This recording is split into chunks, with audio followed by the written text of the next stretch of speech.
કૃષ્ણ। આજે આપણે બનાવીશું આલુ પત્તાકોબીનું કાઠિયાવાડી શાક।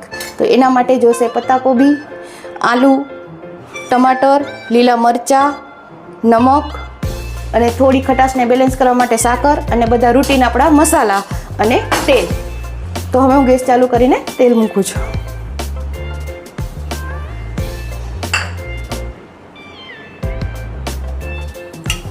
હવે આપણું તેલ ગરમ થઈ ગયું છે, એમાં આપણે રાઈ નાખીશું।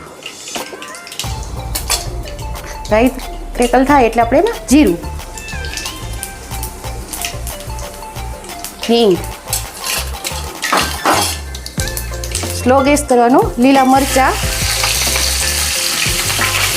અને આલુ આ રીતે આપણે પેલા આલુને ચડવા દેશું।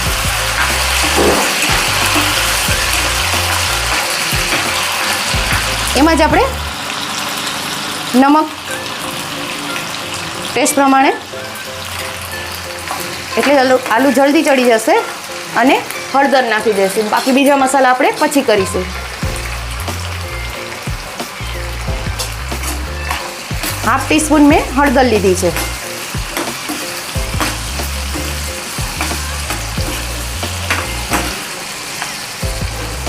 હવે આને આપણે થોડી વાર ચડવા દેશું।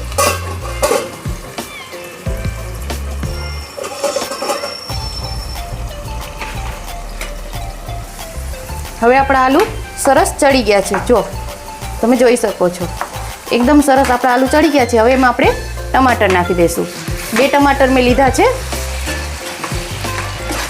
એ ટમાટરને આપણે આમાં ગળવા દેશું।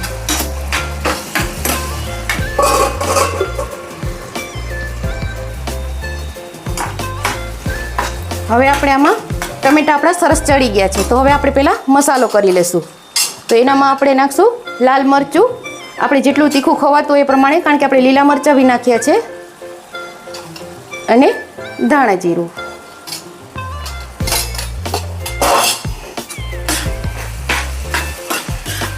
એક ટેબલ સ્પૂન મેં બધું નાખ્યું છે મસાલો। હળદર એ ખાલી 1 સ્પૂન નાખી છે। આપણો મસાલો સરસ થઈ ગયો છે। હવે એમાં આપણે થોડી સાકર બેલેન્સ કરવા નાખી દઈશું ટમાટરની। એ મેં હાફ ટીસ્પૂન લીધી છે, ને હવે એમાં આપણે પત્તાકોબી નાખીશું। પત્તાકોબી મેં નાનો 1 બોલ લીધો છે।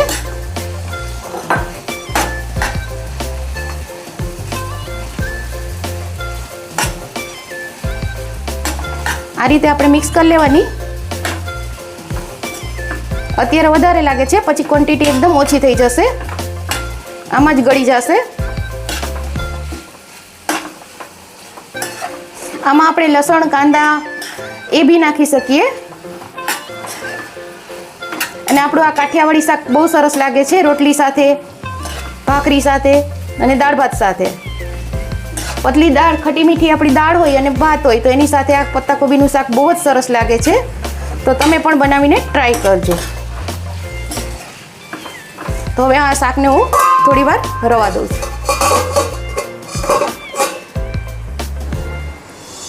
તો આપણું શાક હવે એકદમ સરસ ચડી ગયું છે। તો તૈયાર છે આપણું પત્તાકોબીનું શાક। હવે હું એને બાઉલમાં કાઢી લઈશ।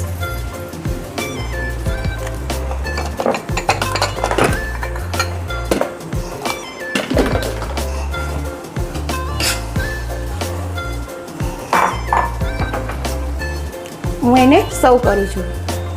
તો તૈયાર છે આપણું કાઠિયાવાડી પત્તાકોબી આલુનું શાક। બહુ જ મસ્ત લાગે છે, તમે પણ બનાવીને ટ્રાય કરજો। જો તમને મારી રેસીપી પસંદ આવી તો મારી ચેનલને લાઈક કરો, શેર કરો, સબસ્ક્રાઈબ કરો। બધાને જય શ્રી કૃષ્ણ।